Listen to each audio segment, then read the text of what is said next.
everyone, it's Kris. I'm Wyatt and Elliott from Notebook Entertainment. And you're watching Horrorland News.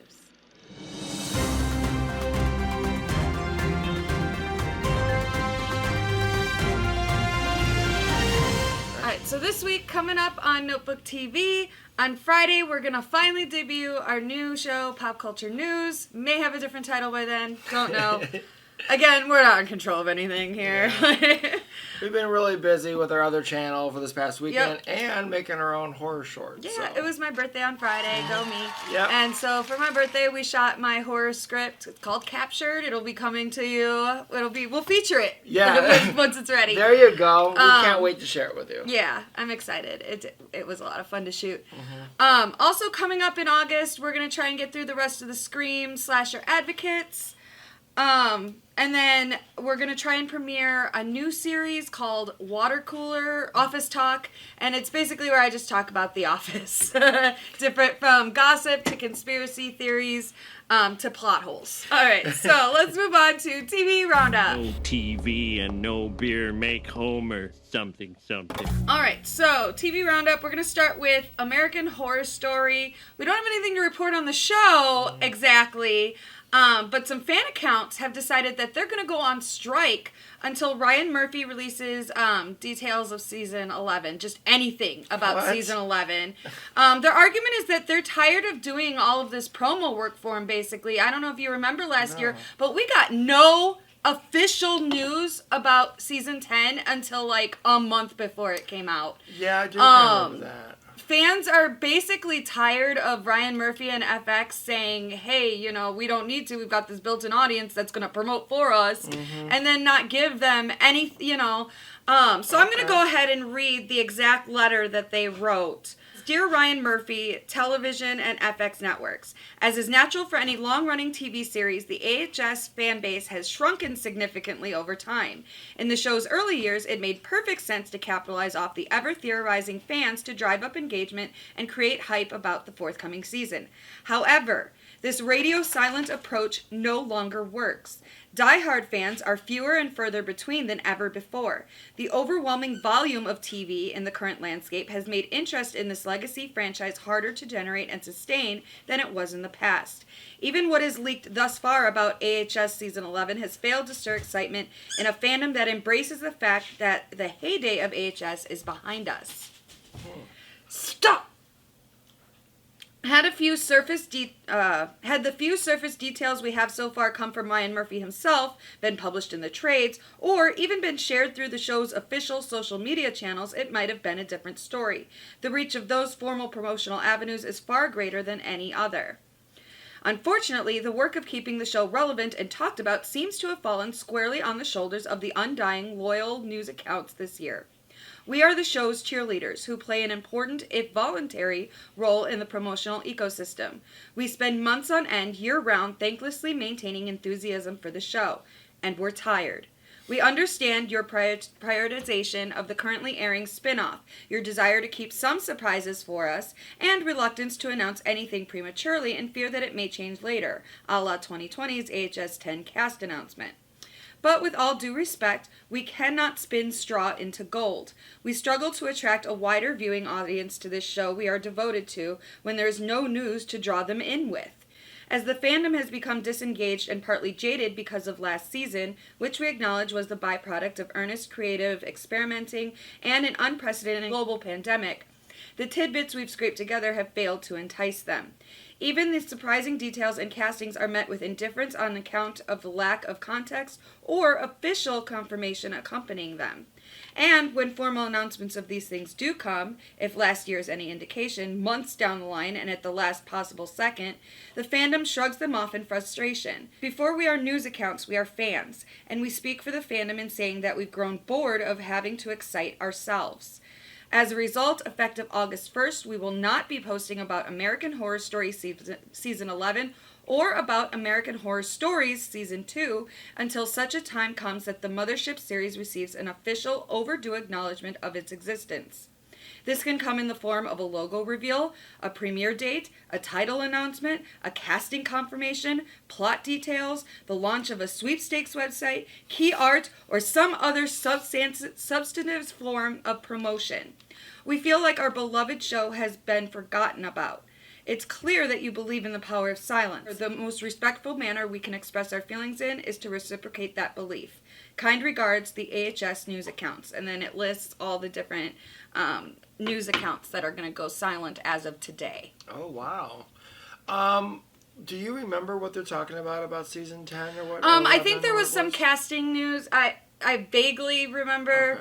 Okay. I mean, I'm a fan of AHS, but I'm not like a dedicated fan. No, me neither. If it disappeared, I'd be sad. If it got canceled, I'd be sad. But like they said, there's so much other television that's there to excite us. Agreed. Like AHS is falling behind, and it might be Ryan Murphy and FX's fault. I personally loved last season. I like last season a lot. I loved it. It's one of my favorites, I think, actually.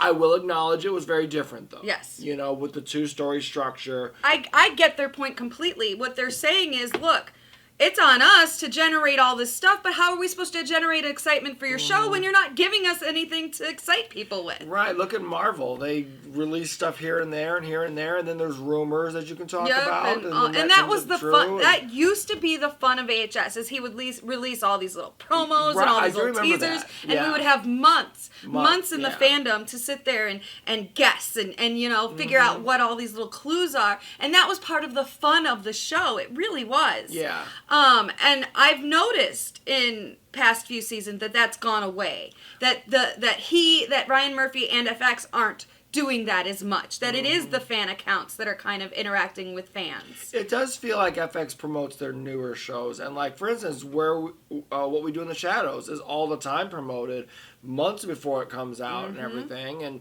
I guess I do remember last season AHS was not, and I remember it being a little frustrating for. Everybody, yeah. Because we're all like, hello, can we get a title at least? Like something? Yeah, you would think it would be in their best interest to release a title. Or just cancel it. Cancel it and do your short-form short stories, if that's what you want to do. But you need to give the audience more. I agree. You've got an audience that we're on the 11th season now that we have given 10 seasons of our lives to you. Agreed, yeah. It's not the way to treat fans. Yeah, I agree with you what you just said there. Cancel it. Or promote it. Promote it. Yeah, there you go. Whatever. All right, so let's move on. It's another FX property, but this one's brand new. It's called Little Demon. And it's an animated series created by Darcy Fowler, Seth Kirchner, and Kieran Vala, produced by Dan Harmon. Oh, I have heard of this. Yeah. Yes. It looks really funny. And the best part is it's starring Aubrey Plaza, Danny DeVito, and Danny DeVito's daughter, Lucy DeVito. And Danny DeVito plays the devil, I think. Yep. Yeah, I've seen and then Aubrey Plaza's the woman that, I guess, sleeps with the devil. And then Lucy DeVito's the daughter. That's great. That's awesome.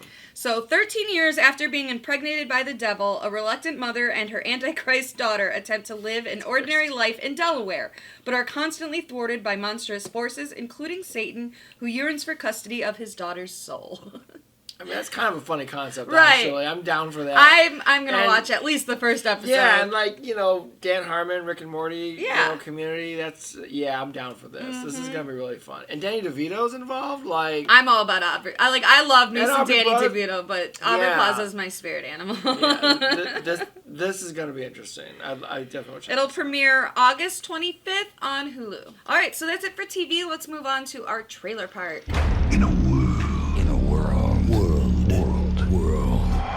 So first, the one everyone's talking about, and I'm super excited because I loved X. Yeah. Pearl.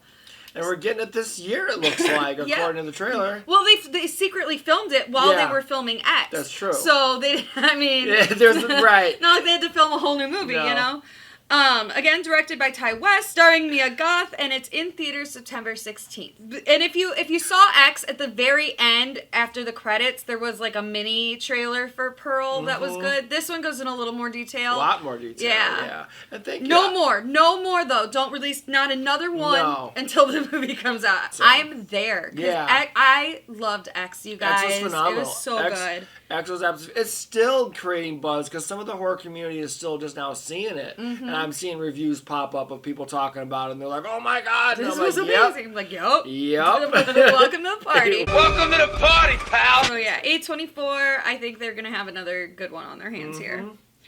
All right, so let's move on to a fun one, the Spirit Halloween, the movie. Yeah. Spirit held an event at their flagship store in New Jersey. which I didn't know they started in New Jersey. I did not know that either. So yeah, I guess it happened last Saturday, and they have a seasonal every year. They do a grand opening at their flagship store. Okay. So they had the big party, and they played video of the trailer. All we have right now is someone's, cell phone recording the trailer. It will get released to the internet. So right now, all we have, I think it's like a 5-minute video of the crowd and everything. And it's funny because he pointed out, it's like you can hear someone say, "That sucked." Yeah, someone's like, "Well, that sucked." But again, it's not going to be hardcore horror, guys. It's a family movie. It's Spirit Halloween's going to make a family movie. Yeah, they are a family store when it comes down to it. Right. They have all these gross stuff and everything, but there's a kids section. Exactly. And I'm sure that's where about 90% of their business comes from. Yeah, and if you were in New Jersey, you could have met Christopher Lloyd, because, the whole cast was there. That's cool. Yeah. I guess the title of the article I read was like he was running around the strip mall or something like that. that would be, man, I didn't know it was New Jersey. Very cool. We've been seeing signs all over our local neighborhoods of Spirit I know, coming like, open around already! And stuff. I know. It's like, I'm waiting for the point, and maybe they might be starting where they're going to start opening up earlier and earlier. And then just year round. Yeah, they need to get to the point where they're year round. Because, boy, the other day we were like, we need cop outfits, and so we were searching for them. Ended up having to buy the real thing. Yep. So, well, semi the real thing, because they wouldn't sell us anything that said police on it. No, but we made it work. All right, so we'll keep you updated on when the full trailer comes out on internet. Check the comments. Check the description below. It could drop today by the time this video comes out, and if it does while I'm posting it, I'll update the link. Yeah. All right, let's move on to another one that looks like it's going to be kind of fun. It's called House of Darkness. I like this trailer. It's a dark horror comedy mixture. So it first premiered at the Fantasia Film Festival. It'll have a limited release in theaters September 9th and will be on VOD platforms September 13th. So again, limited release. It's not going to be in every theater. So if you don't get it locally, you can rent it, which is probably what we're going to have to do. Because I want to see this. Yeah, I want to see this. It's directed by Neil LaBute. Who did the new Wicker Man with Nicolas Cage. The Beast. He's done other stuff, but he's famous. And it's starring Justin Long and Kate Bosworth. So here's what it's about: driving home to her secluded estate after meeting at a local bar, a player out to score thinks his beautiful, mysterious date will be another casual hookup. While getting acquainted, their flirtation turns playful, sexy, and sinister. Hoping to get lucky, his luck may have just run out. And it's a reimagining of Dracula. Because, there's three girls in this house. I know one of them is named Lucy, because they said Lucy. So, yeah. No, I liked the way the trailer set up. I like Justin Long. Yeah. And I like him too. Obviously, this gave me feels of Tusk a lot, where he's in this, Of course, that was more of a car broke down thing, but still, dark house, and he's not knowing what's going on, and something bad's going to happen to him, so it reminds me of that. But I thought that this sounds very clever to me. This sounds like it could be fun. Really fun. I'm excited. All right, so let's move on to our actual news.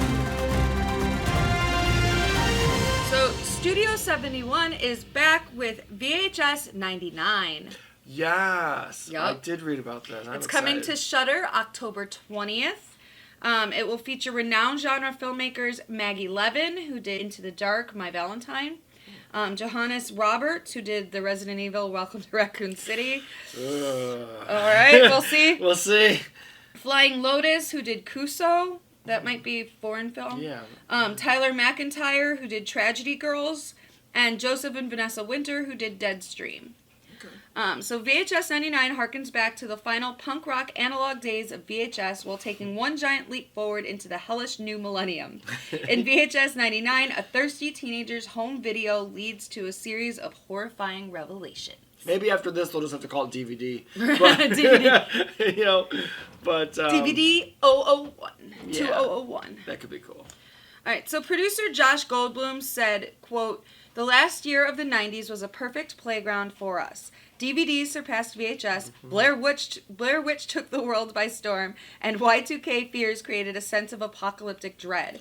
Add to that 6 of the most creative genre filmmakers in the world, and we're confident this is the biggest, baddest, and most wildly savage VHS yet." Well, all right then. He's selling it. Yeah. He's selling it. I rewatched the first one not too long ago, and it holds up. All right, so moving on. Lovecraftian horror is coming back. I love Lovecraft. So, an untitled project has just finished filming in Mississippi, and it's loosely based on Lovecraft's book called The Thing on the Doorstep, which I haven't read that one, so I don't know. It's described as an erotic body swap horror film. Oh, shit. Screenplay is by Dennis Paoli, who did Reanimator. Oh, cool.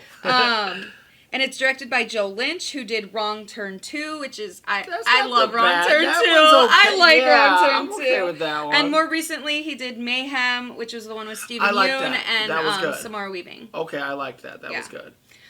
So it's starring Heather Graham as a psychiatrist who becomes obsessed with a young patient who has multiple personalities. It's also starring Judah Lewis, Bruce Davison, Jonathan Shayak, and horror legend Barbara Crampton, who is also in Reanimator. Yes, she was. Yes, she was, as a matter of fact. So we will definitely keep you upgraded, or updated. God, Upgraded. I can't speak today, you You guys. know. It's been a long weekend. It really has. So we'll keep you updated as they give us maybe an actual title and release date and trailer and all that. True, So we'll true. keep you updated. So moving on, cast has been announced for the film adaptation of David Morrell's 2005 adventure horror book, Creepers. I haven't read this, so I don't know what it is, if it's good, what. I Right. have no idea. I didn't read it. But Sure-Tone Pictures and Lionsgate are financing. It'll be starring Jake Manley from Midway. Didn't see it. Adeline Rudolph from Chilling Adventures of Sabrina. Francesca Real from Stranger Things. She's the lifeguard in season 3. That has the little crush on Yeah. Billy or whatever. Yeah. Lawrence O'Fallarain from Vikings. Nicholas Hamilton from It Chapter 2. He was Henry Bowers. And then Javier Botet from Wreck and The Conjuring 2. And Skyland Brooks from The Get Down. And Kai Castor from American Horror Story. And I looked him up, but I didn't recognize him, so he must have had a small role. Yeah. So. Creepers is the story of a group of young urban explorers who plan to investigate an old, boarded-up, seemingly abandoned hotel, only to encounter danger at every turn in the form of a competing group of hostile urban explorers seeking to find a legendary hidden treasure as well as a supernatural being who wreaks havoc on all. Filming begins this week in Bulgaria. Okay. So that's exciting. Well, yeah, they probably have to have some pretty, exotic locations. Woodsy, creepy looking, yeah. They need to have some exotic locations for that. I was just reading how the VFX people are getting tired of Marvel just allowing on the VFX people to do everything. I was planning to bring that up on our pop culture news. Oh, yeah. When they're like, there's forests everywhere you can go film at. You don't have to do everything in CGI, guys. Guys, just go film in the trees and we can add in your monsters. Right. Like, it will look better. So. Whatever. Yeah.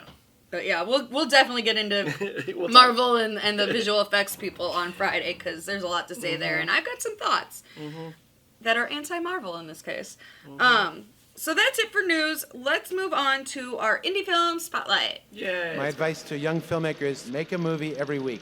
Make films, no matter what anybody says, and you'll be a filmmaker. All right, so this is a fun one I found because I saw Karen Gillan's name in it. Right. She wrote, directed, and starred in this. It's called Conventional. It's from 2015, and it's on the YouTube channel Fun Size Horror. Well, that's where I found it. It's a bunch of places. I saw Alter had it, so it's been shared a lot. And it's about a horror film actress deals with her fall from stardom.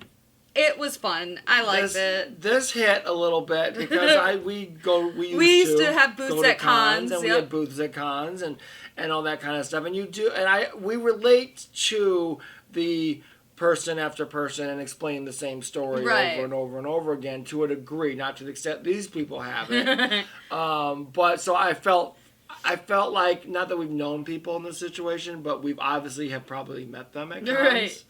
And it brought a sadness too, because I was telling her, I was like, I always had this thought that, like, okay, you get into the right franchise and you've got a career for life, even if you're not in the movies anymore Go to because the of cons, conventions. yeah. However, it's not really It's not your dream, right? life. If you ever want to be an actor, your dream is not to be at cons. Your dream is to be in films, acting. And it was funny to see her with guy after guy after guy dressed up as the killer Yep. next to her, and she has to go beyond every single Yep. photograph, you know. And each one thinks they have the funniest idea. Yeah, you and know? the first one that came up and like literally like grabbed Yeah. her neck and she had to be like, ah. Yeah, exactly. Like, yeah, if you go to cons and you take pictures with Don't- anybody, don't touch them. don't like, touch them. Don't do touch. that. Don't touch the cosplayers. Don't touch the actors. Yeah. Just don't touch without permission. Like, No. it should be that easy. It should be that easy. That's why this hit for us, though, Yes. because we've gone to cons as fans. We've had booths at cons, so we've Yeah. seen both sides of it. And yeah, it hit a little close. I love her fake lips. Yes, I was wondering how she did that. They make prosthetics that are like fake plump lips that you Okay. can buy, and I think 'Cause- Spirit of Halloween might even have them. I don't know. They're not going to be as good as the one she used, but No, but I didn't recognize her at first because of the heavy makeup and the lips. I was like, "Oh, that's not her. She's gonna play another part." You know, because there was that booth next to Right. hers where someone had a little line. well, that and was I'm the like, younger star right. who, yeah. And I was like, "Oh, maybe that's Karen," but then I realized, nope, this is her. This is her, so. yeah. No, I like Karen Gillan. She's a real underrated actress. Uh-huh. She really, like, think about what she does in Marvel, for instance, and then look at what she did in Jumanji.